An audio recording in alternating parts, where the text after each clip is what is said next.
¿Qué tal? Buenos días a todos y a todas. Buenas tardes a aquellos que nos siguen desde fuera de México. Me da mucho gusto eh,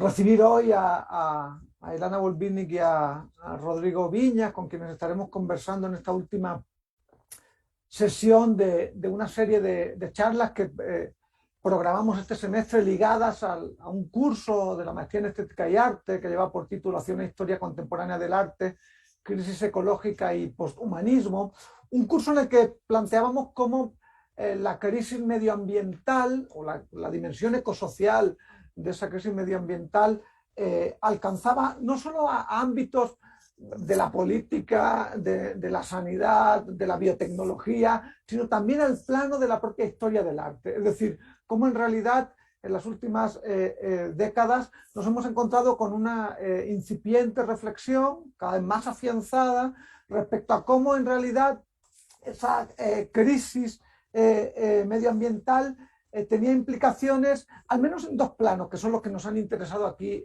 abordar en estas sesiones previas y en este curso que les comento. Uno es la interrupción, la disrupción de una noción del tiempo lineal, humano, acumulativo, una noción del tiempo liberal, una noción afianzada en el siglo XIX y que disciplinas como la historia y la historia del arte han dado por supuesto, ¿no? La idea de que el tiempo es acumulativo, de que hay un horizonte en el que se inscribe el futuro y que ese horizonte puede ser controlado por la intervención humana, por la agencia humana. En esa misma, digamos, conceptografía, la propia noción de agencia humana ocupaba un lugar central, ¿no? Es decir, que en ese relato liberal, decimonónico, el humano es el que fija las condiciones de existencia para el proyecto social y político en el que se inscribe y sitúa ahí las propias prácticas artísticas, muchas veces como prácticas emancipatorias, como prácticas que permitían imaginar un futuro por venir. Bueno, lo que hemos argumentado junto a un conjunto de autoras y autores es que en realidad la crisis medioambiental pone en tela de juicio tanto esa noción de agencia central que se otorga a la condición humana como la temporalidad humana. La noción de antropoceno que hemos tenido oportunidad de discutir con nuestros invitados e invitadas, lo que pondría en entredicho es que se pueda separar una historia natural de una historia humana, ¿no? El cruce, digamos, de la agencia humana con una agencia que alcanzaría a un plano que no es el estrictamente el de la calculabilidad humana, sino el de la vida en la Tierra, ¿no? En la vida en la Tierra como un sistema de acumulación, ¿no? Heterogéneo. Entonces, es desde ahí que hemos tenido un conjunto de invitados, iniciamos nuestras conversaciones con Mónica Benítez, con la doctora Mónica Benítez de la UAM Lerma, con quien estuvimos conversando respecto al cruce entre estudios en arte, ciencia y tecnología, es decir, qué forma institucional podía tomar una iniciativa que intentaba dar cuenta de ese entramado complejo, dislocado del que estamos hablando y cómo se configuraría eso institucionalmente. Invitamos también y nos vimos en la necesidad forzada de cancelar, de posponer la conversación con la doctora Joanna Page de la Universidad de Cambridge, con quien queríamos hablar respecto a descolonizar la ciencia en el arte latinoamericano. El argumento de Joanna Page en su último libro es básicamente que hay prácticas artísticas que se han alineado con una concepción de la ciencia, que no es una concepción instrumental, extractivista, eurocéntrica, sino que permitía otro tipo de relaciones y de prácticas cómplices, ¿no? Con modos de hacer que van más allá de esa concepción extractivista, ¿no? Que generalizadamente tenemos de la naturaleza. Y eso es precisamente la reflexión específica, esa es la reflexión específica a la que nos condujo el trabajo de Jaime Bindel, Estética Fósil, que es el último que estuvimos discutiendo, donde Bindel articula el papel central que se le ha dado a la explotación del petróleo básicamente como un modo de organizar la experiencia social en Occidente y dentro de ella una manera específica de organizar nuestra relación con la experiencia. Él llamaba la atención sobre la crisis ecosocial, ¿no? Que se pondría de manifiesto con el cambio climático. Bueno, pues esos son los antecedentes de las conversaciones que hemos tenido en esta serie de charlas. Hoy me da muchísimo gusto, un inmenso placer tener como invitados a a la doctora Ilana Volvinic, quien es doctora por la Universidad Autónoma Metropolitana de Coajimalpa, es doctora en Ciencias Sociales y Humanidades y actualmente es docente en el Instituto de Artes Plásticas en la Universidad Veracruzana, así como al maestro Rodrigo Viñas, quien es maestro por la Universidad, por la UNAM en artes visuales, y actualmente miembro del Sistema Nacional de Creadores. Pero en realidad no me interesan tanto por su perfil académico como porque desde 2009 tienen uno de los proyectos quizás más interesantes desarrollados en México y que han circulado a nivel global bajo el nombre de TRES, en el que han desarrollado estrategias de investigación y producción artística realmente singular. Vamos a tener la oportunidad de hablar de eso en estos minutos iniciales y eso nos va a dar pie a conversar y por eso lo quisimos invitar y tener la fortuna de que aceptara nuestra invitación a hablar de una publicación que han supervisado, de un proceso de investigación que tuvo lugar en los últimos años y que acaba de tomar forma en una publicación que lleva por título Mala hierba nunca muere, que nos muestra Ilana acá. Mala hierba nunca muere, título tentativo, que ha sido publicada por Festina Ediciones y la Universidad Veracruzana. Pues Ilana y Rodrigo, muchísimas gracias por aceptar nuestra invitación y por darnos unos minutos para conversar con ustedes esta mañana. Un gustazo estar aquí. Como siempre, un gustazo platicar contigo, Alberto, y gracias por la invitación. Gracias, muchas gracias, Rodrigo. Podríamos comenzar quizás, antes de entrar específicamente en la forma singular que toma el libro, Mala hierba nunca muere, que claramente se inscribe en la dinámica de trabajo que vienen desarrollando hace más de una década, pero quizás para llegar ahí estaría interesante reflexionar de una manera general sobre la forma que ha tomado su trabajo. Es decir, me parece que es sumamente interesante cómo, digamos que parten de una ontología compleja, si me permiten ponerlo así como en términos filosóficos, un tanto rimbombantes. ¿No? Es decir, no parten de la idea de que las prácticas artísticas tengan un objeto per se o de que se inscriban en una única tradición o en un único relato, sino que en realidad, y su trabajo siempre ha hecho eso, ha invocado todo un conjunto de órdenes de saber, de epistemes, de formas de investigación científica que los ha llevado a articular dispositivos muy heterogéneos. O sea, me interesa específicamente, y yo creo que ha sido un tema recurrente, al menos desde 2009, el trabajo que han hecho sobre la basura. Les ha interesado muchísimo el excedente, el sobrante, ¿no? Con el que están ligados las formas de producción del capitalismo y del capitalismo específicamente, no solo en México, como tenemos oportunidad de ver, sino en otros emplazamientos también. Pero lo que ustedes detectan es que ese sobrante en huellas, por ejemplo, han rastreado el estatuto que tienen las colillas, ¿no? en huella latente, o los chicles en chicle y pega, o la orina en urotransformación, que parecen ser objetos deleznables, excedentes, sobrantes, algo que está condenado a desaparecer, y sin embargo ustedes rescatan de una manera compleja y reinscriben en un entramado ontológicamente complejo. Me gustaría quizás iniciar o pedirles quizás una reflexión inicial respecto a por qué abordar, por qué partir de esta idea relacional, ontológicamente desbordada de los objetos y de la basura específicamente. O sea, ¿por qué se sienten interpelados en tu trabajo desde 2009 a responder en esos términos? ¿No? Se ven como interpelados a responder en esos términos. Pues ya te robé la palabra. Adelante. Una de las cosas que creo que nos parece fascinante y lo acabas de decir, desbordante, de la basura tiene que ver con al menos dos cosas. Es una posición política en tanto que son una serie de objetos que cruzan nuestra vida y que queremos depositar después lejos, fuera de la vista, fuera del olfato. Digamos que hay una noción sí de excedente, pero sobre todo un deseo por desaparecerlo, ¿no? Y creo que ese deseo de desaparición de lo aparentemente indeseable nos habla mucho más de cómo somos. En ese sentido nos planteamos más un poco como arqueólogos, ¿no? Que como inscritos en un formato específico de arte.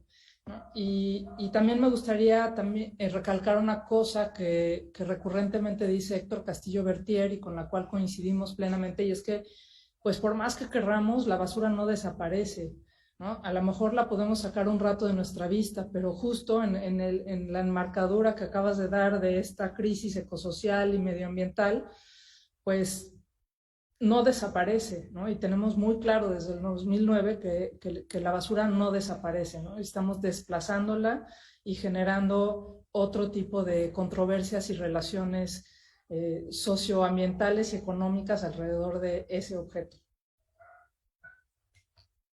Y ahí, claro, es interesante que esta resistencia a desaparecer, leíamos en un momento, en estos meses atrás, leíamos y veíamos, ¿no?, la reflexión de aquella polémica reflexión, ¿no?, de Slavoj Žižek, que se asemeja a otras, ¿no? En el que es tranquilizador pensar que cuando tiramos la bolsa de basura o le picamos, ¿no?, al botón en el aseo, aquello va a desaparecer. Y en realidad no solo no desaparece, sino que se va acumulando y rearticulando de una manera impredecible, que creo que es lo que estaba señalando. Una manera impredecible que implica relaciones no solo orgánicas, sino inorgánicas, relaciones que no son solo de sanidad, sino que son también estéticas, relaciones que no son solo de contaminación o contagio, sino que son también vitalmente productivas. Es decir, ahí es donde creo que su trabajo se sitúa, invocando, ¿no?, todo un conjunto heterogéneo de disciplinas, de estrategias de análisis, porque no se puede responder a esa coyuntura, digamos, a ese entramado provocado por el excedente de la basura, ¿no?, en un término simple, ¿no? Me parece que gran parte de su trabajo, que está siempre como mutando, tiene que ver con la propia mutación, ¿no?, de ese excedente que se niega a desaparecer. Bueno, es muy interesante, ¿no? Porque, pues claro, la basura, antes de ser basura, convoca distintos saberes, ¿no? O sea, de todo tipo, ¿no? En su construcción social, material, etcétera, ¿no? Pero cuando se convierte en basura, ahí, ahorita, parte de lo que comentabas me hace pensar en qué saberes convoca la basura, ¿no? Normalmente no convoca nada, ¿no? No convoca a nadie. Bueno, o sea, bueno, nos convoca a nosotros y nosotros evocamos la presencia de otros distintos saberes que creemos que están allí y que a veces ni siquiera en el inicio de ese objeto han sido contemplados como tales, ¿no? Pero que están ahí contenidos en una temporalidad distinta, que detona hacia distintos tipos de temporalidades y de saberes también, ¿no? Y eso es interesante, quiero decir, me parece que un punto clave de la manera en la que ustedes dan lugar a la basura, a sus trabajos sobre la basura, con la basura, desde la basura, tiene que ver con un aspecto quizás básico, pero aparentemente contraintuitivo. Es decir, que la basura no es una cosa, sino una relación. Es decir, la basura se gesta, no un objeto que cuando está en un anaquel en el supermercado pasa a estar, ¿no?, en una papelera, automáticamente se convierte en basura, ¿no?, en la manera en la que nos relacionamos con él. Entonces, esta dimensión relacional, lo que me parece interesante es que en su trabajo no siempre es previsible o calculable, ¿no? Es decir, me parece que rastrear esas imprevisibilidades es lo que de alguna manera hace que experimenten también, ¿no?, con las formas que toma, no sé, pienso en Chicle y Pega, por ejemplo, ¿no?, que igual Juan nos puede apoyar, Juan García, así como mostrando, que nos está ayudando con la producción, mostrando quizás algunas imágenes al respecto, pero el chicle es una relación, o sea, lo que ustedes rastrean ahí es que el chicle en distintos momentos, en la calle, en el laboratorio, en el espacio de exposiciones, son cosas distintas, ¿no? Pues son cosas distintas, pero sí hay una cierta continuidad material que me gustaría recalcar, porque no puede abstraerse esa noción y pensar que entonces ese peso del objeto material tampoco tiene sentido. O sea, el chicle cambia de consistencia, cambia, inclusive se vuelve algo desagradable, cambia de color una vez que está pegado en el espacio público. O sea, digamos que sí hay unas transformaciones en nuestras relaciones con ese objeto dependiendo de cómo está situado y dónde está situado, pero por ejemplo su característica de pegosidad de viscosidad, esa no desaparece tan fácilmente, pues, ¿no? Entonces, también hay una cuestión ahí importante porque si perdemos de vista como este peso entre la relación y la materialidad, podemos correr el riesgo de pensar que todo, pues no sé, me parece que hay una permanencia o una supervivencia de los objetos una vez que están puestos en libertad de ese yugo capitalista primero, porque después se someten a muchos procesos otros, que les da la posibilidad de también tener una materialidad muy particular y por lo tanto generar unas relaciones bien complejas con un montón de gente. Siempre, o sea, una de las cosas que nos encanta decir es que es muy controversial la basura porque podríamos pensar que a todo el mundo le parece asquerosa, olorosa, algo desagradable, pero en realidad convoca muchas más formas humanas y no humanas de las que pensamos, ¿no? O sea, hay un montón de personas, de animales, de otras materialidades que se mueven alrededor y se sostienen con y desde la basura misma. Pues sí, ¿no? Un fósil contemporáneo. Sí.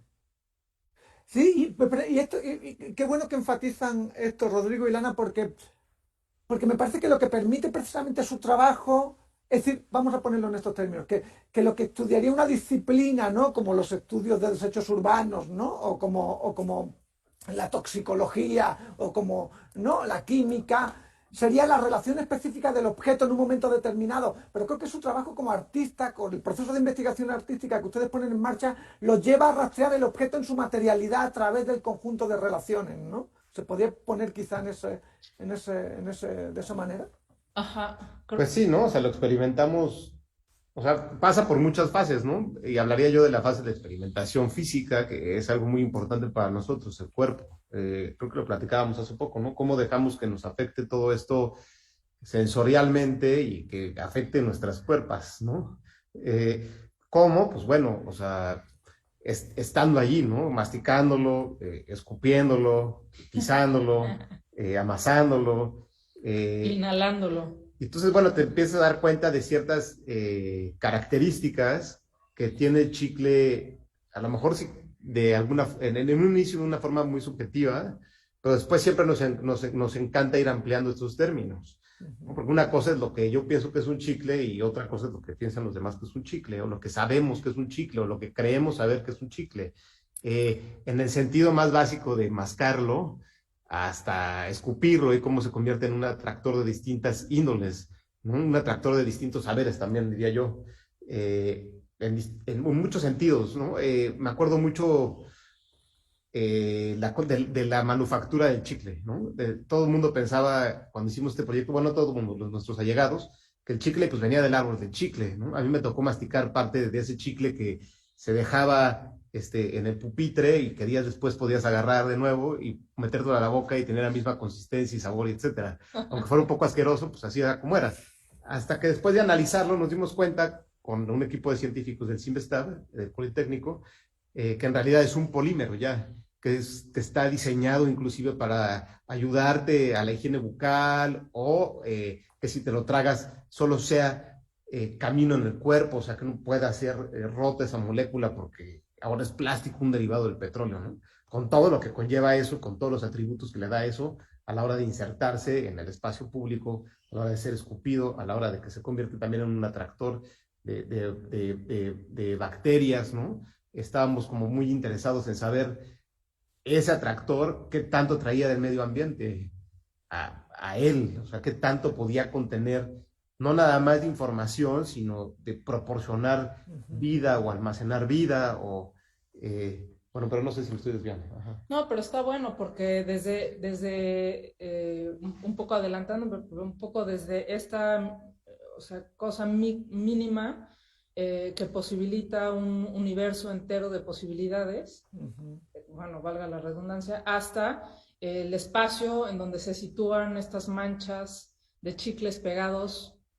Por ejemplo, ese proyecto en particular que fue en el centro de la Ciudad de México, pues hay lugares donde se concentran esta constelación de chicles Y entonces también se puede hablar de un comportamiento social en torno a dónde se tiran estos chicles y por qué se tiran ahí. Y pues uno de los lugares que más estuvimos trabajando fue encima de las coladeras, ¿no? Creo que en ese sentido ha sido de los proyectos más duros porque estábamos inhalando todo lo que despiden las coladeras, porque la tendencia, al parecer, es cuando tiras el chicle a la calle, pues atinarle la coladera, ¿no? Una especie de baloncesto urbano mínimo, ¿no?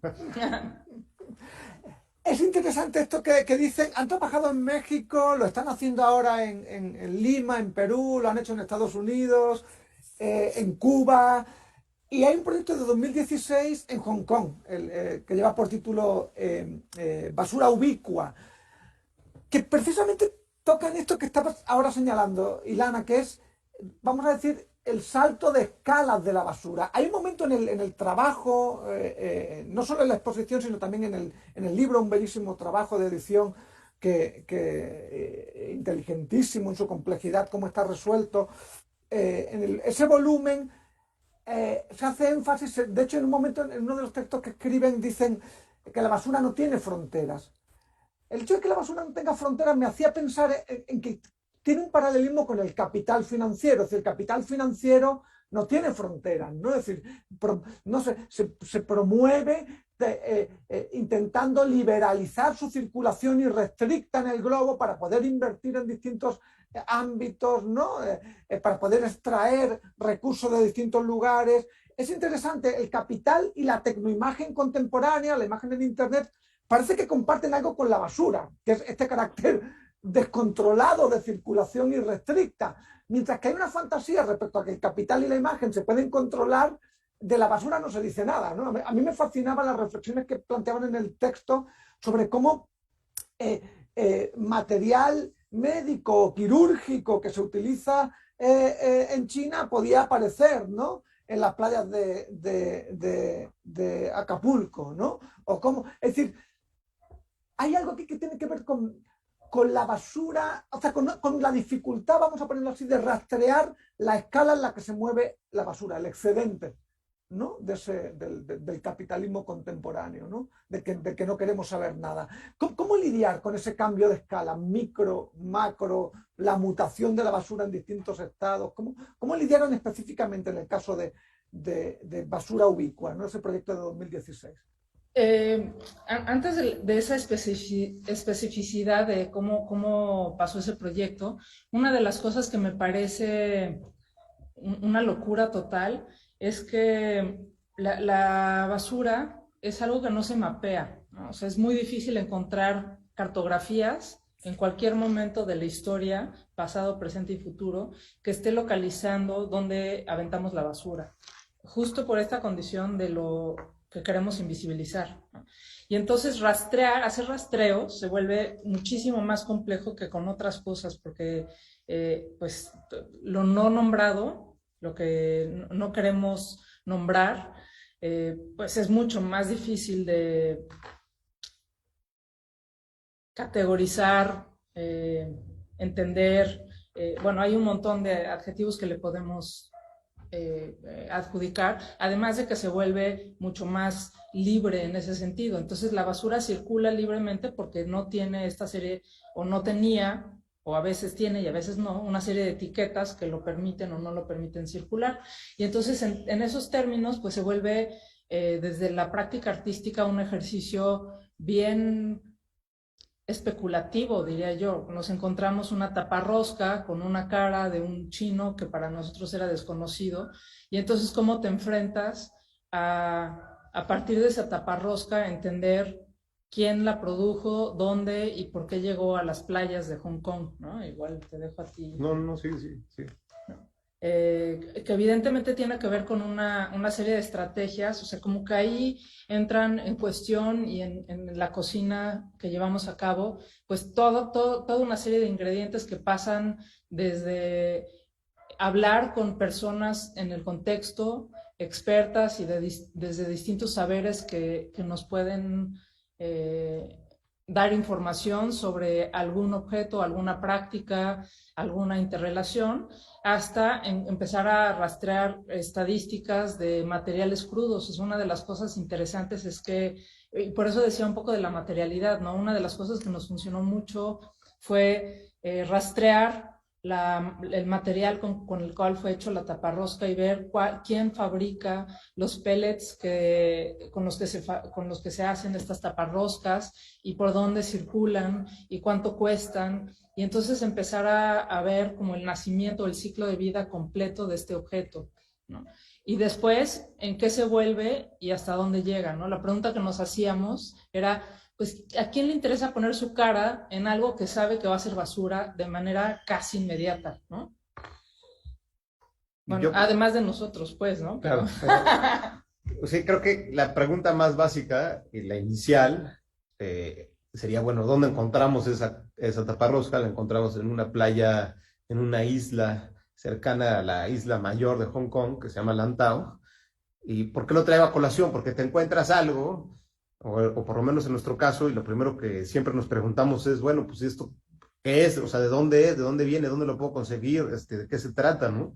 Y a la hora de no encontrarlo en el origen, pues te cuestionas de dónde viene, ¿no? Es como ir siguiendo una cadena de cosas, ¿no? Hasta darte cuenta de que esa taparrosca, pues ni siquiera está, o sea, se consumió, o a lo mejor no, en Hong Kong, pero no es vendida o distribuida en Hong Kong, ¿no? Entonces esta cosa nos habla de la circulación que nos llevó a preguntarnos, bueno, ¿dónde se fabrica? ¿De qué producto? A darnos cuenta de que este producto viene de China, ¿no? Que no se comercializaba en Hong Kong en ese momento, pero cómo terminó en Hong Kong, entonces nos llevó a ver corrientes marítimas, o sea, como todas estas circulaciones alternas. Ajá, ¿no? Básicamente, nada, que te van dando como, que en realidad es un, no sé si contramapeo, mapeo, no sé cómo llamarle, ¿no? Pero eh, para algunos amigos sería como detectives de objetos, ¿no? Que sería lo que es esta Shaddai, ¿no?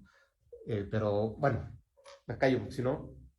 Yo diría que en ese sentido, esa taparrosca, por ejemplo, es un buen ejemplo de lo que llama Morton un hiperobjeto, ¿no? Para empezar, lo que estamos viendo es solo la taparrosca y la pregunta primera que nos hicimos es ¿dónde está el resto de este objeto que estaba en algún momento se vendió como un objeto que tenía un líquido? Bueno, el líquido sabemos que se volvió orina, pero ¿qué pasa con la botella, con la etiqueta, con todas estas cosas? Bueno, además este en particular trae un vasito arriba, o sea, todas esas cosas no aparecieron nunca en la playa, ¿no? No pudimos nunca reconstruir una botella completa a partir de eso, y entonces nos hace pensar en todas las relaciones y materialidades que están unidas, que se dispersan, que viajan, que se desarticulan, de cómo unas cosas llegan a otros continentes, como que ahí hay toda una serie de complejidades bastante intensas. Y Lana, Rodrigo, aquí las reflexiones que hacen es la dificultad de trazar, de seguir la huella, si quieren, el rastro, la materialidad mutante de la basura espacialmente. Pero hay también una dimensión temporal en la basura. Hace unos minutos hablábamos precisamente del trabajo de Michael Madsen, ¿no? Que hace sobre los residuos nucleares, ¿no? Hacia la eternidad, que es pues, ese cementerio nuclear Óncalo, ¿no? Que está diseñado para albergar una construcción humana que está diseñada para durar 100.000 años, ¿no? Que es el lapso temporal en el que permanecen activos los residuos nucleares. Pero también, y también mencionamos el caso del poliestireno expandido, ¿no? Del unicel, ¿no? Que quizás nos parezca menos amenazante, ¿no? Y que sin embargo tiene también una temporalidad que en términos humanos es muy difícil de rastrear, muy difícil de imaginar, ¿no? A mí eso me encanta, lo pensaba justo ahorita con el ejemplo de Hong Kong, ¿no? Con esta taparrosca de Nicolás Tse, ¿no? En cómo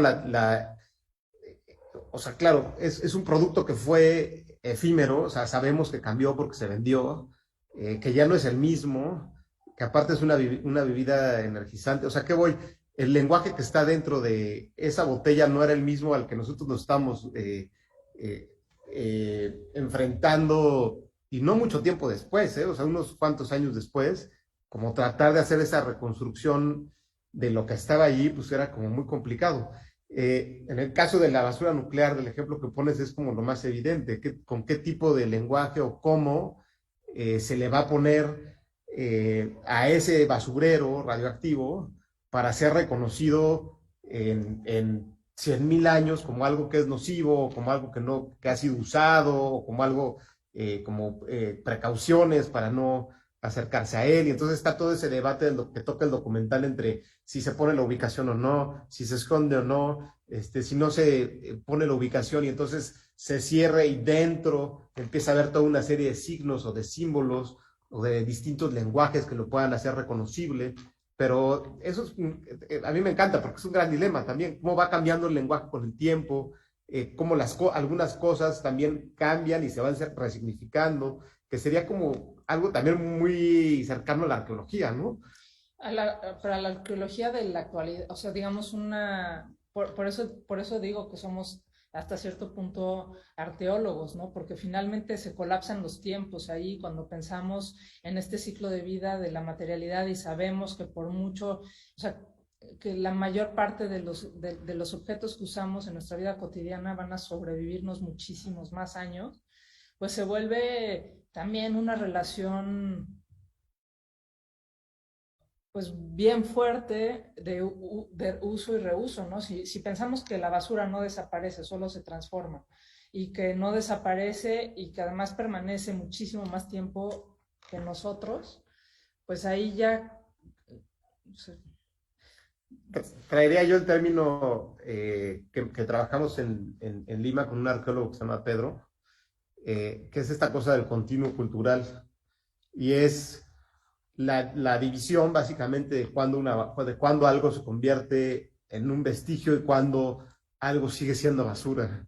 Creo que viene muy bien también en cuanto a temporalidades, o sea, qué lo hace ser lo que es y lo que fue, y la diferenciación, ¿no? Esa línea como muy delgada. También ahí retomaría parte de lo que dice en un texto que escribió para uno de los libros que tenemos Héctor Castillo Bertier, y es el ejemplo de la basura de Atenas. Cómo lo que sabemos de la Grecia antigua es a partir del basurero que se encontraba a las afueras de Atenas. Y claro, ¿en qué momento eso nos cuestionábamos con Pedro, que tiene a su cargo una huaca que es como un edificio administrativo o pirámide en Dima, de la cultura Ishma? Y él se preguntaba eso, o sea, es que él haciendo la excavación sacaba restos de basura que le eran reconocibles algunos, ¿no? Cartas o cosas que le daban ya una resignificación también a lo arquitectónico, ¿no? Al uso también de lo arquitectónico, y cómo la temporalidad de estos objetos estaba marcada de una forma distinta para la arqueología. Y entonces por eso le interesaba platicar con nosotros, como, o sea, bueno, esto que tiene una temporalidad, cómo puede ser reinterpretado, cómo puede ser considerado, usado, o no, qué puede detonar eso como un objeto arqueológico dentro de este nuevo contexto, ¿no? O dentro de esta temporalidad de cuando ha sido encontrado. Bueno, no sé si estoy como, pero bueno, por ahí va un poco la cosa de la temporalidad en distintos proyectos, ¿no? Y que está bien interesante lo que plantean, ¿no? En la medida en que cabe entender el basurero ahí como una suerte de inconsciente cultural, ¿no? Así como un depositario contra la voluntad, ¿no? De las propias prácticas sociales de querer olvidar, de querer relegar, de querer cancelar, y queda inscrito de alguna manera, de distintas maneras, ¿no? Ahí, y ese excedente acaba hablando, ¿no? Acaba delatando, cobra una agencia que no estaba destinada a tener, ¿no? Esto me hace pensar en unas declaraciones que hacían en una entrevista el año pasado, que se publicó en Clastos, donde reflexionaban sobre quizás el agente más que transversal, ¿no? Digamos, el metaobjeto por excelencia de nuestros días, que es el virus del SARS-CoV-2, ¿no? Es decir, cómo ese virus ha mutado desde los vuelos en avión a la educación, a las políticas culturales, a cómo viajamos, ¿no? A cómo se liga, es decir, ha tenido como no un efecto, por decirlo en esos términos, propio de un hiperobjeto, ¿no? Y ustedes decían ahí algo que me parece interesante, cuando reflexionaban, muy interesante, cuando reflexionaban en torno a la idea de emergencia. Decían, en plena pandemia del SARS-CoV-2, entendemos la emergencia como algo caótico, como un momento de confusión y crisis. Sin embargo, también es posible pensar la emergencia como ese momento inesperado en el que podemos convocar otras formas de vida, experimentar con otros modos de estar juntos. La emergencia como lo que urge, pero también como lo que surge. Hay algo aquí que tiene que ver con la propia condición de posibilidad, ¿no? Del cambio social, ¿no? A veces, antes lo mencionábamos, hay una suerte de crítica a la propia idea de antropoceno, de esta ontología plana que le quita agencia política, ¿no?, al humano y que convierte a seres inertes, ¿no?, en agentes políticos. Aquí hay algo interesante que quizás merezca la pena pensar, la emergencia como una tensión entre la urgencia y lo que surge, ¿no, Rodrigo, Ilan? A ver. No sé, me quedé pensando en muchas cosas ahorita, pero... ¿Cómo desdoblar esta idea está bueno? Pero creo que sí, efectivamente, digo, ya bastante tiempo después de esa entrevista empezamos a ver otras formas en las que nos hemos ido acomodando y desacomodando, ¿no? Y tú decías algo bien importante hace ratito, de como pensar la crisis como una oportunidad, pero no en términos neoliberales, sino una crisis que nos permite replantear ciertas formas de ser y estar, ¿no? Creo que este formato, por ejemplo, virtual, pues ya se acomodó entre nosotros y creo que ya no va a desaparecer, ¿no? Creo que todos ansiamos por más interacción cuerpo con cuerpo, pero al mismo tiempo esto pues ya no se va a borrar y nos permite otro tipo de construcciones rarísimas. Hablábamos, voy a poner un ejemplo muy bobo, pero me parece interesante. Tuve mi primer clase presencial hace una semana y llegué con mi tapabocas. Me decían, pero profe, a ver, quítesela tantito para verle la cara. Y decía yo, claro, es una locura, ¿no? Me conocen perfectamente bien en pantalla, han visto mi cara, conocen cada uno de mis gestos. Y cuando me presento, lo único que estoy escondiendo es mi cara y pueden ya ver todo el resto, ¿no? Es como un juego de dejar ver y no dejar ver una cosa a la vez, ¿no? Como si solo pudiéramos ver una cosa a la vez. Y creo que esa es una metáfora interesante para pensar en cómo funcionan esas crisis y esas emergencias en varios sentidos, ¿no? Te muestran a ratos cosas que en otros momentos te esconden. Pues sí, ¿no? La emergencia, yo pensaba en cómo la emergencia no nos deja ver lo que nos constituye en ese momento, ¿no? Ahí coincido con Ilana. O sea, nos deja ver una cosa, ¿no? Dentro de un mar de cosas. Y me acuerdo mucho pensar cuando comenzó esta pandemia en dos cosas muy específicas. Y una es todo esto que está en este movimiento constante que se está produciendo, o sea, cómo de una forma de producción y de consumo pasamos a otra que no nos es visible porque es inmediata. O sea, a lo mejor está ahí y será muy obvio para mucha gente, ¿no? Para mí por lo menos no lo era. O sea, nosotros sabíamos que se iba a producir más basura.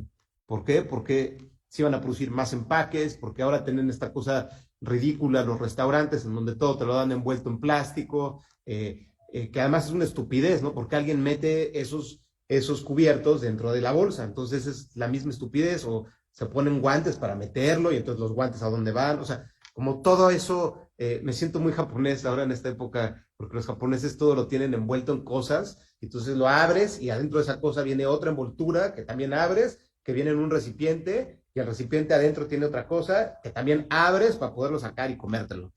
Entonces es como eso, ¿no? Cómo se va moviendo de un lugar a otro, y ahora empieza a ser un poquito más claro, ¿no? El consumo de alcohol, pues ya no es de ingesta por vía bucal, ¿no? Ya es así, todo el mundo se pone alcohol en las manos, o sea, lo que Nos voy es emborrachamos de alcohol. todo eso que el sistema que se ha movido no nos permite ver, y ahí yo incluiría, y a lo mejor suena muy, bueno, no sé cómo suene, pero no importa, toda la economía que también hay alrededor de la producción de vacunas y de medicinas y de cosas para cuidarte y a dónde, digo, la pregunta y la obviedad es, ¿a dónde va a parar todo eso? Bueno, estamos infestados de cierto tipo de nuevas cosas en el espacio público que se nos harían obvias, pero que no lo son tanto. Y voy a poner un ejemplo para callarme ya. Ahora en nuestra reciente visita a la Heroica Puebla, a la 3 veces Heroica Puebla, veía que una persona sin hogar en la calle no traía cubrebocas y caminando en la calle del suelo recogía un cubrebocas, lo veía, lo estiraba a ver si tenía yo creo que algún tipo de hoyo o qué sé yo, y se lo colocaba para protegerse de la pandemia y después caminaba otros 3, 4 pasos y veía otro cubrebocas, lo agarraba y lo guardaba, ¿no? Como muy consciente de el cuidado, pero se me hizo... O de la economía alrededor del cuidado, pues, o sea, que claramente va a recibir más dinero si tienen cubrebocas, ¿no? Sí, claro, o sea, pero sí, bueno, yo lo veía también en términos de cómo estamos constantemente, eh, pues nada, enganchándonos a ciertas cosas para obtener otras, ¿no? Parasitando un cubrebocas, básicamente, ¿no? O sea, diciendo, ok, esto es lo que me va a dar, el motivo que me va a dar para a lo mejor poder acercarme a la gente, pedir más dinero, o qué sé yo, por qué lo haya levantado, ¿no? O sea, hay muchas razones, pero nada más quería como que acentuar eso, o sea, la emergencia, y creo que también ponía el ejemplo hace rato, ¿no? Estamos detenidos con alfileres todo el tiempo, o sea, creo que sí, es así como nos estamos desbordando, porque todo el tiempo nos estamos desmoronando, y entonces estamos resolviendo en cosas específicas, ¿no? No lo diría que en todo, pero... Eh, tratando de construir eso que podemos resolver en ese momento, cómo lo tengamos que resolver, de la forma que lo tengamos que resolver, sin siquiera ponernos a pensar en qué es lo que puede suscitar, ¿no? No sé si nos desviamos mucho. Oigan, no, yo creo que de hecho nos abre las puertas precisamente, como en esta coyuntura que acaban de describir, un proceso que quizás está también como, ¿no? Tramado, sustentado con alfileres, es decir, muy finamente. Es precisamente el proyecto editorial que está ahora circulando, circula en forma de libro, pero que es un proceso mucho más largo, que inició antes de la pandemia, de hecho, ¿no? Y que alcanza, sin embargo, a su presentación hace unos meses, que es un libro que es Mala hierba nunca muere, título tentativo, pero es un proceso mucho más complejo, ¿no? Ilana, un proceso que viene antes de la pandemia, ¿a qué respondía? Porque el lugar central lo va a ocupar ahí la idea de parásito, vamos a hablar en unos minutos de eso, pero sería interesante poner sobre la mesa qué es lo que motivó, ¿no? Cómo funcionó también, hicieron una convocatoria, fue un trabajo así como colaborativo y también de asaltar, ¿no? Los saberes de las distintas personas que participaron ahí. Quizás sería interesante como reflexionar al respecto para no centrarnos no solo en la forma libro, pues como si fuera un objeto estático, ¿no? Sí. Claro. Pues de hecho, esto que es además, creo, orgullosamente producto del Sistema también Nacional de Creadores, tiene que ver con una reflexión que tuvimos hace ya tiempo de cómo nuestra metodología de trabajo en algún momento sería interesante abrirla y ponerla de frente ya no como un proceso que nos lleva a una producción específica, sino como un proceso abierto con la finalidad de ser un proceso abierto, pues, ¿no? Es curioso, yo diría que la pieza es más bien el proceso de convocar, ¿no? Entonces lo que decidimos fue tener un punto de partida que era el mundo material y a partir de ahí convocamos a personas desde distintos saberes y distintas edades también y distintas experiencias. Fuimos un total, creo, de 13 personas que nos reunimos cada sábado, o sea, un sábado al mes durante un año para debatir primero sobre la materialidad, pero claro, siempre en torno a un evento detonador, diría yo, casi performático, que era un desayuno, ¿no? Es decir, como propiciar las condiciones para que la plática realmente se volviera rica, ¿no? Como que en nuestra experiencia a lo largo de los años, una de las cosas que mejor funciona para tener una interacción profunda, íntima, interesante y significativa con esos otros saberes, pues tiene que ver no solamente con hacernos preguntas sobre un proyecto específico, sino tiene que ver con un nivel afectivo importante, ¿no? Y qué mejor para cultivar esa afectividad que alrededor de un desayuno, que además hay que decir es de nuestras comidas favoritas, ¿no? Entonces, pues en esta coyuntura, y me voy a ir en orden mismo del índice, participaron evidentemente,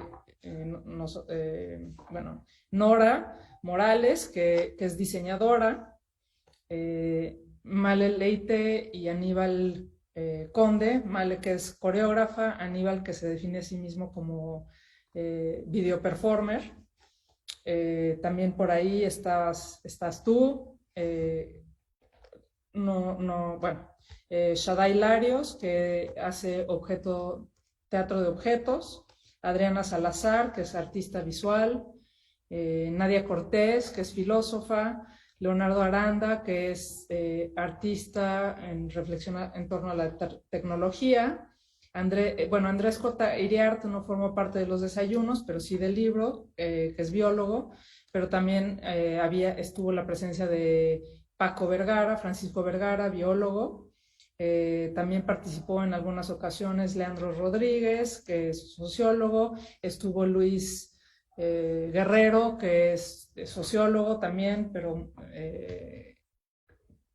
que trabaja directamente con la resignificación de la tecnología, y también David Salazar, Antropólogo, ¿no? que es antropólogo. Pues sí, o sea, pues nada, ahí la constitución del grupo fue muy interesante. Creo que hablando de la emergencia que no nos deja ver, ¿no? Que venimos de allí, como que la emergencia nos convocó a dialogar.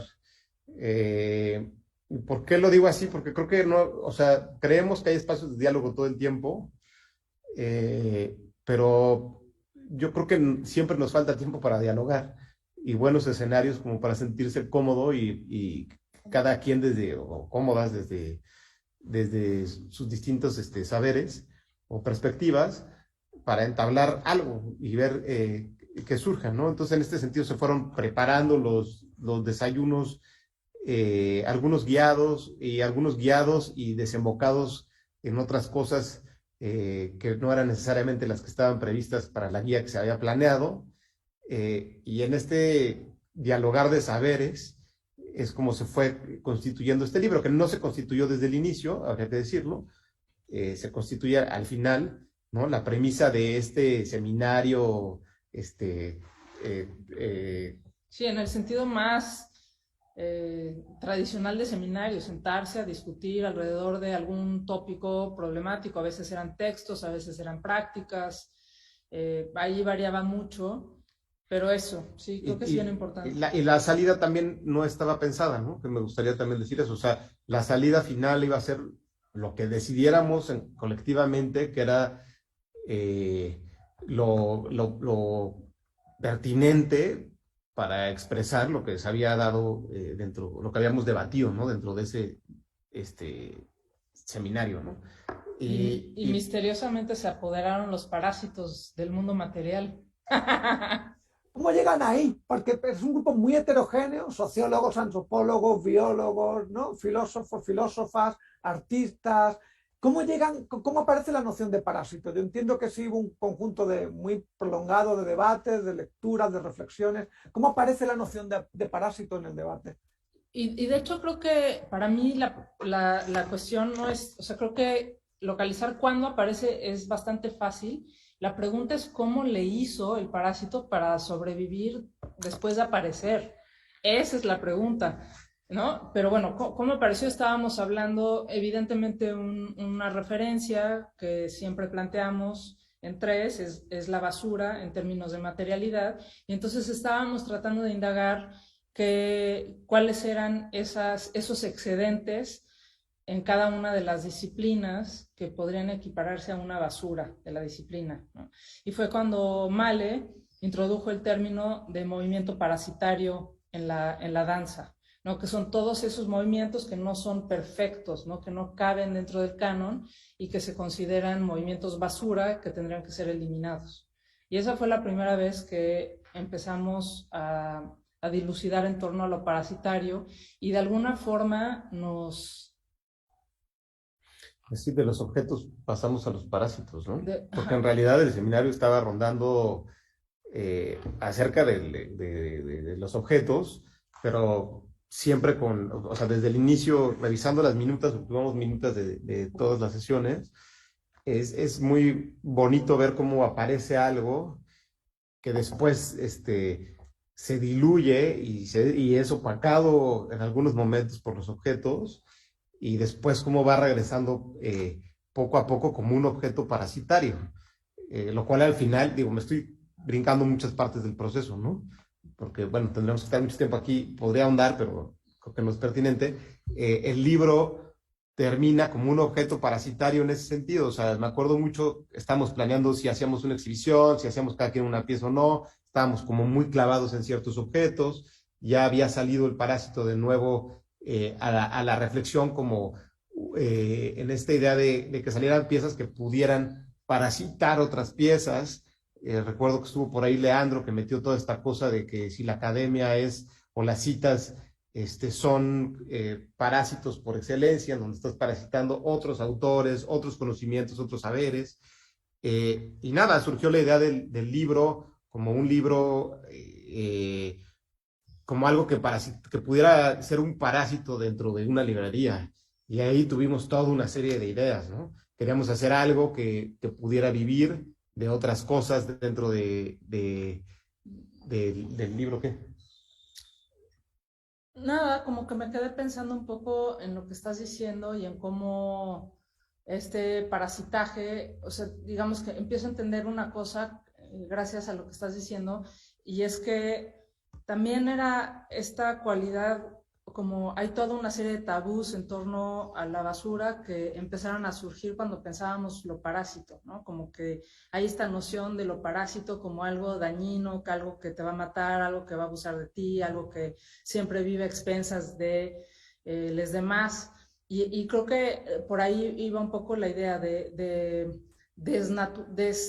desglosar y un poco darle la vuelta a esta visión unívoca del parásito como algo negativo, ¿no?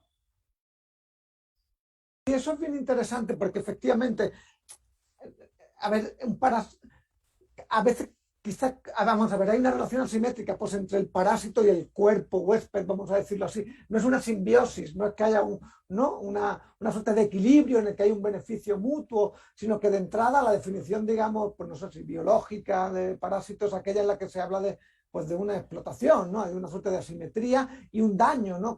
Pero ahí hay algo contraintuitivo en lo que ustedes están intentando señalar, ¿no? Aquí, cuando hablaban, por ejemplo, de la propia escritura, del propio texto y de este proyecto, y ahora entraremos en eso, como un proyecto parasitario, no tiene que ver necesariamente o intentan eludir o cómo lo plantearían esa dimensión nociva, vamos a decir, del parásito. ¿Cómo lidian con eso? Pues es que a mí me gusta mucho insistir en que ya no se puede pensar en términos absolutos y contundentes, pues, ¿no? O sea, ya no podemos pensar el parásito como algo meramente negativo o como la simbiosis como algo meramente positivo. Los gradientes nos han mostrado que esas dicotomías y esas separaciones no se sostienen ya por sí mismas, ¿no? Y dentro de la propia noción estrictamente biológica del parasitar, no todos los parásitos son como tal dañinos en su constitución. Hay unos que sí, potentísimos por ahí, le encanta el ejemplo a Rodrigo y se lo voy a robar, pero de este parásito que menciona Andrés, que toma posesión de las mentes de los grillos, me parece, para que se suiciden, ¿no? Entonces, o sea, sí hay parásitos que te pueden llevar hasta el suicidio, digamos, ciertamente, ¿no? Pero también hay parásitos que se encargan de vivir a través de tu organismo de otras cosas que están ahí y que si están en su medida, o sea, todos tenemos Escherichia coli en la panza, ¿no? Solo es una cuestión de cuánto tienes para ver si te está haciendo daño o no te está haciendo daño, ¿no? Pero es el mismo parásito. Otra relación bueno, que a mí me encanta, que he utilizado últimamente, tengo que renovar mis nuevos ejemplos de parásitos, tengo que hablar con Andrés, pero hay un pez que su lengua es comida por otro pez pequeño, y entonces el pez grande queda sin lengua y el pequeño pasa a ser parte del otro pez, o sea, se convierte en lengua. Entonces hay una relación en donde uno no puede vivir sin el otro, ¿no? Entonces la lengua ha sido comida, el otro se posiciona como si fuera parte de su lengua y hay esta relación, ¿no? Ese es un ejemplo que me encanta. Y otro es este que nos ha obsesionado últimamente, un pez del océano profundo, que es este pez, como le dicen, linterna, ¿no? Que pareciera que tiene una linterna, en donde la mujer es más grande que el hombre, y el macho, para poder tener descendencia, lo que hace es que llega y muerde en una parte a la hembra, y se vuelve parte de ella, o sea, es absorbido por ella, ¿no? Hay una relación en donde uno tiene que morir, o no sé si muera como tal, estaría bueno preguntarle a un biólogo. Yo creo que No, viven un buen rato. viven un buen rato juntos. Bueno, en donde uno posibilita otra cosa en otro, ¿no? Entonces, todas estas relaciones, pues bueno, se vuelven muy, muy, muy estimulantes a la hora de llevarlo a cada quien a su distinta perspectiva, ¿no? O sea, y eso nos llevaba a muchas partes, o sea, ¿qué tiene vida y qué no, por ejemplo? ¿No? Tal vez algo que nos preguntamos que pareciera muy disparatado, porque platicábamos con este Francisco, con Paco Vergara, o sea, decíamos, bueno, ¿cómo sabemos que esta mesa en la que estamos no siente, ¿no? Si fue árbol y sintió, ¿no? Y él hablaba como de la constitución de las células de la mesa, ¿no? Que sí es sintiente. Ese es el pez que les digo. El interno. Pero bueno, eso nos hizo pensar en muchas cosas, ¿no? Desde la frontera también de la vida dentro de los objetos, y la frontera también entre las relaciones que tenemos con otros, ¿no? Con otras. No sé, me quedo pensando mucho sobre todo en eso. ¿Qué posibilita? O sea, hay, creo que endoparásitos, ectoparásitos, o sea, los parásitos que están dentro, los que están fuera, los que están dentro y fuera, o sea, que están una parte dentro y una mitad fuera. Entonces yo pensaba mucho como en este gran parásito, ahorita que lo mencionaba Ilana, lo de los grillos, o sea, también Edgar decía como esta cosa de cómo sabemos lo que nos controla, ¿no? Platicaba yo con él como, bueno, hay un gran parásito que está determinando todo el tiempo qué es lo que pensamos, qué es lo que queremos, cómo lo relacionamos, ¿no? Es que eso ya sería como compartir ciertas bacterias, ¿no? En realidad nos enamoramos de las bacterias del otro, ¿no? Aparentemente. Entonces es como esta necesidad siempre de ir y venir, ¿no? De estar siempre en una como relación recíproca, aunque existan cosas en las que tomamos de más, ¿no? Habrá otras en las que tomemos de menos. Y bueno, y cierro con esto porque estoy un poco disparatado.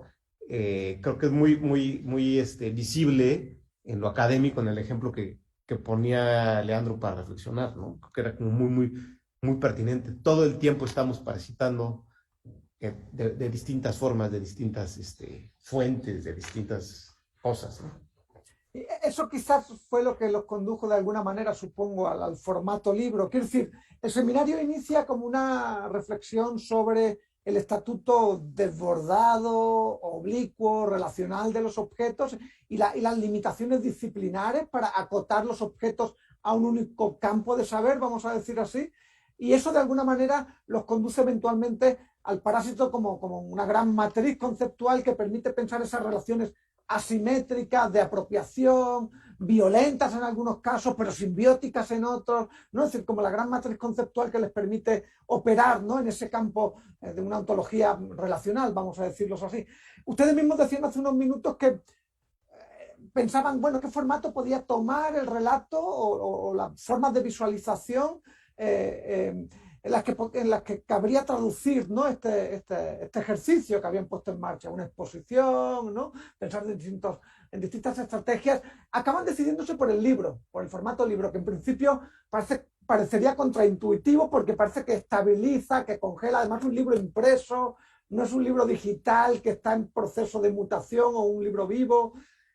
¿Por qué optan por el formato libro? ¿Qué es lo que se puso ahí en juego? Yo creo que ya Rodrigo anunciaba, ¿no?, que esta idea de que la escritura es un proceso parasitario, de apropiación, en realidad continua, de citas reconocidas y no reconocidas.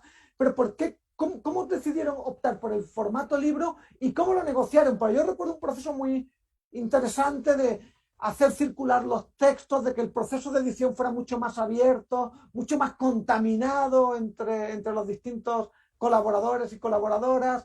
Es decir, no es un libro al uso, pues, lo que se presenta acá, ¿no? En Mala hierba nunca muere. Claro, de hecho ahí sí, hay creo que un par de cosas, pero tengo que decir que ahí sí se nos atravesó la pandemia y esta posibilidad de seguir desayunando para amasar los textos juntas, pues fue prácticamente imposible y eso sí como que volvió el libro más libro, aunque no lo es, ¿no? Pero hay varios niveles distintos o sea, pensamos en conjunto que el libro sí podía posibilitar una serie de experimentaciones interesantes, ¿no? Entonces, pues no, sí está congelado en este formato impreso, pero el ejercicio que hay creo que es interesante. No hubo, desde el inicio acordamos que no hubiera como restricción ni de longitud tanta.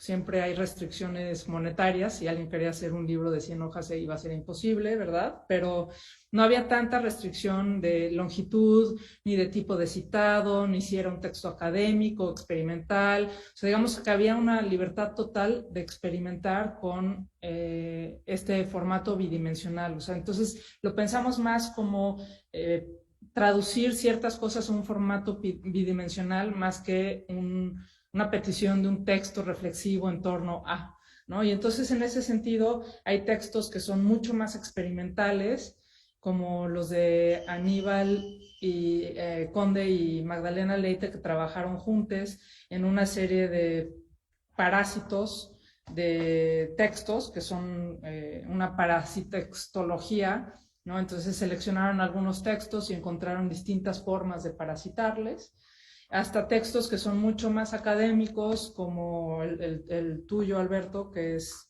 uno de los primeros, y otros que son más narrativos, que dan cuenta un poco de lo que sucedió y las inquietudes que se despertaron en el laboratorio, como el de Nora, unos textos que están más inclinados hacia el mundo material y los objetos, y otros que están más inclinados hacia los parásitos como tal, ¿no? Y también hay estrategias, o sea, además de esa libertad en términos de cómo abordar lo parasitario y el mundo material, también el mismo libro como formato se volvió un experimento de parasitar. Entonces el diseño a cargo de Andrea Carrillo y David también, ¿no? Pues tenían más bien la libertad de experimentar en el diseño formas de parasitar el propio libro a través del diseño, ¿no? Y por eso se llama un poco título tentativo, porque es una forma de establecer que esto es pues una pizca de sal para una receta muchísimo más grande, ¿no? O un receta, sí, no sé si es receta. Oigan, tenemos tiempo para algunas preguntas. Si quienes nos están siguiendo en la transmisión en redes quieren plantear preguntas, por favor, háganlo en el chat y se las canalizamos a Ilana y a Rodrigo. Tenemos unos minutos todavía para ello.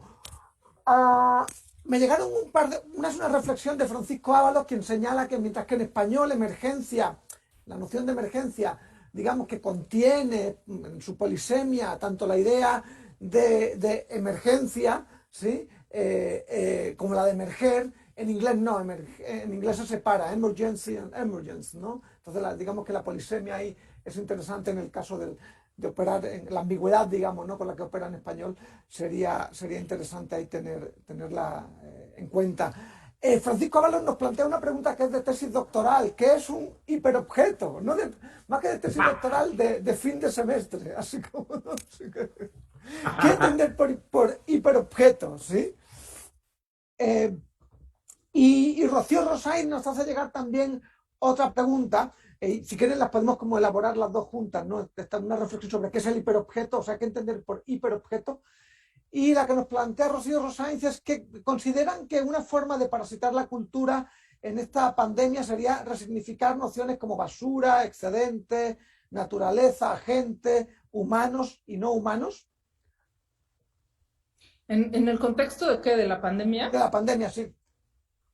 Una de las formas en las que parasitar la cultura en esta pandemia pasaría por resignificar estas nociones, ¿no? Naturaleza, excedente, basura, humano.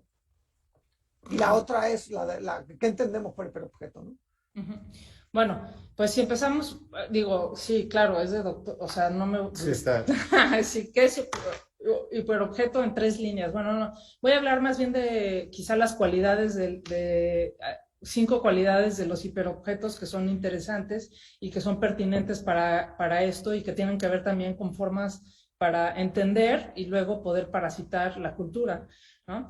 Y varias de ellas ya hablamos. Una de ellas, importante, tiene que ver con esta idea de lo que se ve y lo que no se ve, ¿no? Un hiperobjeto no está constreñido a una materialidad específica, sino a una serie de asociaciones humanas y no humanas mucho más grandes, en donde solamente podemos ver parte del fenómeno y en ciertos momentos, ¿no? Entonces hay una noción de invisibilidad que es importante y es que eso lo podríamos aplicar extrañamente casi a todo, inclusive a esta taza que les acabo de enseñar, que podría ser un hiperobjeto si lo encuadramos un poco en la historia propia de los materiales, de la taza, de todo lo que implicó que esta taza llegara a este hogar, ¿no? Entonces, yo lo que veo es una taza verde, pero todo lo que conlleva esa taza verde me es invisible hasta cierto punto, ¿no?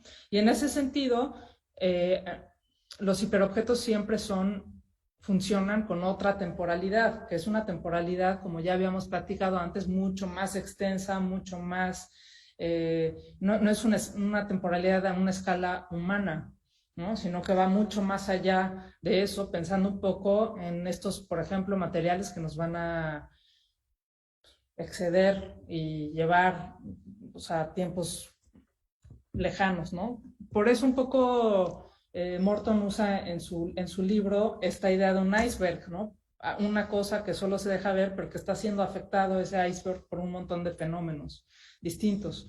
Es no local porque aparece en muchos sitios distintos de maneras distintas. El cambio climático, que es el ejemplo que da por excelencia de hiperobjeto, pues tiene que ver con muchas formas de manifestarse en muchas latitudes distintas y de formas bastante distintas. Entonces, son muchas espacialidades y temporalidades, diríamos también, ¿no?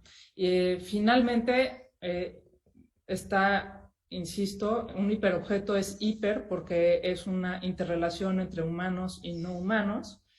Y finalmente, una de las características que en lo particular me gustan mucho es que son viscosos, se nos pegan. No son viscosos porque nos implican, porque no podemos deshacernos de ello tan fácilmente, no podemos cerrar los ojos y pensar que la basura ya la fuimos a tirar en casa de los vecines, sin pensar que cuando lo tiramos por allá estamos afectando una otra forma de vida, a unos otros quienes y a unas otras materialidades, ¿no? Entonces, tiene que ver con eso la viscosidad. Y además la viscosidad, como el chicle, es algo que se puede estirar y ¿no? Tiene esta cualidad de lejano y cercano en distintos momentos, que creo que es importante también en torno al hiperobjeto. Y eso nos sirve muy bien para pensar las formas de parasitar la cultura, ¿no? Si empezamos a desdoblar las facetas que tiene la cultura y las formas de hacer circular esta cultura, porque ya no podemos pensar simplemente en la cultura, sino en sus formas de circulación, sobre todo ahora que estamos encuadrados, ¿no? Pues tendríamos que empezar a desdoblar las características temporales, no locales, las visibilidades, las invisibilidades, para poder parasitar, y lo digo en el mejor de los términos, lo decimos, ¿no? O sea, parasitar puede ser una cualidad bien interesante de adentrarse en esa otredad, ¿no? Porque un parásito siempre es en relación a una otredad, eso es lo más interesante de un parásito, no está autocontenida la idea del parásito, siempre hay ahí una relación forzosa. Un hospedador, ¿no? ¿O cómo se llama? Uh-huh. Sí, ¿no? Un hospedador, pero lo podríamos pasar a muchos otros términos, ¿no? Yo creo que encaja muy bien, ¿no? La descripción que haces del hiperobjeto con estas preguntas, ¿no?, que planteaba Rocío respecto a en qué consistiría parasitar, ¿no?, en esta coyuntura pandémica. Alejandro Gómez Escorcia nos comparte otra pregunta que les leo. ¿Cómo configurar una posición ética para producir y consumir arte realizado con residuos fósiles y otros procesos contaminantes? Pienso en la gran cantidad de óleos en la historia y muchas otras obras que, si no estuvieran coleccionadas por museos, parecerían basura. O sea, se pregunta por la posición ética para producir y consumir arte realizado con residuos fósiles y otros procesos contaminantes. Está dificilísimo. ¿Cómo se llama este pintor híjole, se me olvidó, el que estalla fuegos artificiales y pinta con... Ah, Shangwang Kai. Ahí sí tendría una postura ética, ¿no? No sé, es una pregunta complicada. Yo diría que hay un problema, ¿no? O sea, sí, y ya estoy muy mortoniana el día de hoy, qué horror. Sí. Pero dice Morton, ¿no? Si nos ponemos de repente en cierta posición donde, o sea, los hiperobjetos son tan grandes y tan masivos que nos intimidan, ¿no? Y entonces, bajo esa postura, pues podríamos pensar que ya no podemos ni siquiera ir al baño, porque ir al baño es contaminar. Comer es contaminar, o sea, todo lo que hacemos hasta cierto punto contamina. Creo que es inevitable hasta cierto punto contaminar, pero lo que sí tendríamos que pensar es qué y de qué manera y cómo no diría responsabilizamos, porque es también una palabra que tiene un peso también ya capitalista muy fuerte, sino más bien por lo que hemos apostado toda la vida nosotros, es por intimar, ¿no? O sea, no dejar que esas relaciones sean superficiales y banales, sino implicarnos en los procesos y sabiendo lo que estás haciendo, ¿no? Entonces es imposible pensar en que no vamos a producir. Una de las cosas que nos critican muchísimo a nosotros es, ay, ustedes están hablando de basura y producen basura. Pues sí, no estamos solucionando el problema de la basura de ninguna manera. Lo que estamos tratando de hacer es, o sea, me declaro incompetente para solucionar el problema de la basura, ¿no? No nos pidan a tres que lo solucionemos, estamos condenados al fracaso, pues, ¿no? Pero sí, al menos crear esa relación íntima que me permita, pues, tener un poco más de respeto cuando uso esta taza de su propia taseidad, ¿no? Y pensar en esa otredad y en toda la serie de relaciones político-éticas, ¿no? Entonces, siempre decimos, bueno, pues si vas a hacer algo, pues trata de hacerlo local, ¿no? Bueno, no sé, es éticamente muy difícil. Una perspectiva distinta, tener una perspectiva distinta de las cosas. Ser crítico. Pero, a ver, y esto es bien interesante y complejo. Vamos a ver, por una parte, con el ejemplo que das, Ilana, de la taza, desde una posición marxista, lo que estarían diciendo, ¿sabes qué? No trates esto como un objeto, como una mercancía inerte, sino reinsértala en las formas de vida que dieron lugar a ella, en las formas de trabajo que la produjeron, reconoce la red compleja que le dieron lugar. Lo que algunos críticos señalan de la idea de antropoceno es el aplanamiento ontológico en el que aparentemente arrojaría, ¿no?, a las prácticas humanas al inscribirlas en un plano geológico, es decir, donde, bueno, en realidad y es aquí la pregunta de Alejandro Gómez la que genera una suerte de incomodidad, es, bueno, no se puede hacer nada. En realidad la escala es tal que da igual lo que quieras hacer o dejes de hacer, que utilices o no utilices popotes, porque no hay un vínculo, es muy difícil vincular, ¿no? Digamos, una suerte de complicidad ética entre esos planos. Y ahí quizás la reflexión de que ustedes hacen aquí ahora puntualmente y que el propio Jaime Bindel hacía era cuando recordaba, ¿saben qué? Tenemos que pensar en términos de una dimensión ecosocial, es decir, me parece que es importante no deshacerse de lo humano, decía él, porque en lo humano hay una complicidad, un cuidado, una atención política que sigue estando en juego. Sí, que parece que este aplanamiento, este avasallamiento conceptual nos haría desentendernos de que no podemos hacer nada, de que no hay ningún tipo de responsabilidad. Y creo que la respuesta que ustedes, o el señalamiento más que respuesta que ustedes hacen aquí es, a ver, prestemos atención de otra manera. Relacionémonos de otra manera, tracemos líneas temporales, líneas relacionales, y creo que sus trabajos llaman la atención sobre eso, que son mucho más complejas que esta suerte de consumo acelerado y fetichista que nos empuja tanto el capitalismo como la historia del arte. Y en ese sentido me parece que es importante rehuir posiciones solucionistas. A mí me molesta enormemente, ¿no? Como el que se le reclame a las prácticas artísticas o a la filosofía que vengan a solucionar el desaguisado, ¿no? Conformado por varios siglos de prácticas dependientes de energías fósiles, ¿no?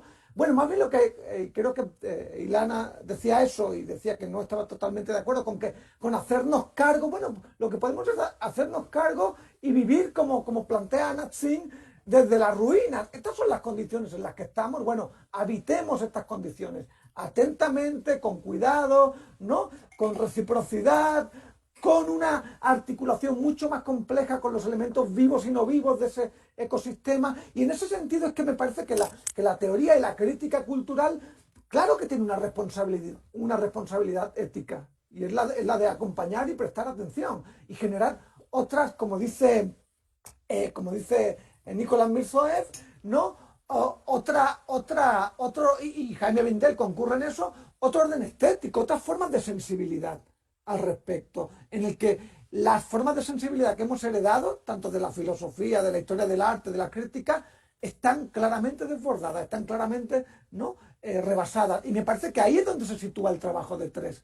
No en una lógica solucionista. Yo me negaría a aceptar esa carga, que es eso que Elon Musk y sus tecnofixers, ¿no? Hombres blancos occidentales que no están dispuestos a solucionar el problema que han creado, que se hagan cargo de esa idea. Creo que nuestra tarea es vivir a partir y sobrevivir a partir de estas condiciones más bien. Y que el trabajo de Tres lo que hace es señalar y situarse en esa coyuntura. No sé si estarían de acuerdo con este... Sí, y de hecho me gustaría señalar dos textos, dos series de textos del libro que hacen referencia justamente a eso, ¿no? Uno es el de Nadia Cortés, que voltea la pregunta de manera muy linda, ¿no? En este mismo eje sobre el cuidado y el acompañamiento y dar, formas de acompañarnos en la vida y en la muerte y en cómo morimos. Ella se pregunta sobre toda esta historia humana que hemos tenido en contra de las zancudas, ¿no? Y cómo estamos todo el tiempo dando muerte a las zancudas sin pensar nunca en que estamos matando, pues, ¿no? O sea, porque nos están picando y entonces nos matamos estas formas de vida. Y ella lo que hace un poco en de no dar una solución, sino más bien darle la vuelta y pensarlo desde un otro lugar, pues cuál es su relación histórica con estas zancudas y por qué se pone en duda qué debe o no debe hacer en relación a estas zancudas, con todo lo fácil que ha sido siempre nada más matar algo que te está picando y que te está parasitando de alguna manera, pero que por otro lado, o sea, ¿qué haces, no? Entonces ella se está preguntando esas cosas que despierta, otra vez está deslocalizando la relación que tiene con esas formas de cuidado, de dar vida y de dar muerte, ¿no? Y por otro lado está el diálogo que nos echamos por ahí, juntos pero separados, Leonardo Aranda y yo, sobre y la subdeterminación, ¿no? Y un poco es eso, desdoblar las relaciones asimétricas que hay entre las cosas o los objetos o las formas de vida que están sobredeterminadas y las que están subdeterminadas, las que están nombradas y caracterizadas y estudiadas y las que son basura, olvidadas, sin nombrar, ¿no? Y cómo eso cambia por completo como el círculo de posibilidades que se da de una mala hierba que es ilegal y de una mala hierba que crece donde no debe, ¿no? Entonces ahí hay también una cuestión interesante sobre cuál es la posición ética y política con respecto al medio ambiente que nos rodea. Yo iba a apelar a un texto que no viene en el libro, Uh-huh. pero que tiene que ver con parasitar, que es un texto de Octavia Butler, Hijas de Sangre, y creo que para mí lo ético puede verse reflejado en ese texto, ¿no? Es el caso de una relación entre especies, en donde una especie deposita en el humano su especie y el humano literal pare a las hijas de estos parásitos, ¿no? Entonces, ¿a qué voy con todo esto? Pues no, o sea, bueno, ahí ya medio arruiné el cuento, pero es muchísimo más profundo e interesante que eso. Pues sí, ¿no? Yo lo estoy simplificando de más, simplemente como para ver que hay una relación. Y Butler al final lo pone como que quiere hacer específica esta relación entre parásito y humano y cómo puede, o sea, cómo existe, pero la desdobla, ¿no? Tienes una nueva perspectiva, una nueva mirada, un nuevo pensamiento acerca de cómo uno posibilita el otro, pero dentro de esas posibilidades, pues hay una relación como son las relaciones humanas, ¿no? Hay amor, hay odio, hay dolor, hay muchas cosas en medio que se van cruzando, que te hacen repensar constantemente la relación que están teniendo o que estás teniendo con ese otro que ya ni siquiera es humano, sino que es otra cosa que también ya ni siquiera pareciera que no podríamos entender, sino es como este acercamiento a partir de dónde es y qué es lo que posibilita y cómo hay múltiples acercamientos que en realidad te dan una postura. Entonces yo ahí apelaría como por esta multiplicidad de visiones, ¿no? O sea, en ese sentido, no sé, ¿no? Es como el ejemplo que podría dar en cuanto a eso. Pues Ilana, Rodrigo, les quiero dar mucho las gracias por haber dedicado este tiempo a situar esta publicación, ¿no? Mala hierba nunca muere, título tentativo, publicado por la editorial Festina y la Universidad Veracruzana. En el chat aparece la liga donde pueden acceder a la página de la editorial Festina, donde está el volumen. Muchas gracias de nuevo a título personal y a nombre de la Maestría en Estética y Arte, de los estudiantes y quienes nos han acompañado en la transmisión, por haber hecho el esfuerzo de situar en su propia trayectoria de trabajo este volumen, ¿no? Esta indagación en torno al estatuto del parásito, más allá de su condición biológica. Pues nada más por mi parte, les mando un abrazo muy grande. Hasta Jalapa, les deseo lo mejor y nos seguimos viendo pronto. Muchas gracias. Muchísimas gracias por la Gracias a ti. invitación y un gusto. Siempre es bueno aprender a través de la plática deslocalizada. Cuídense mucho, chao.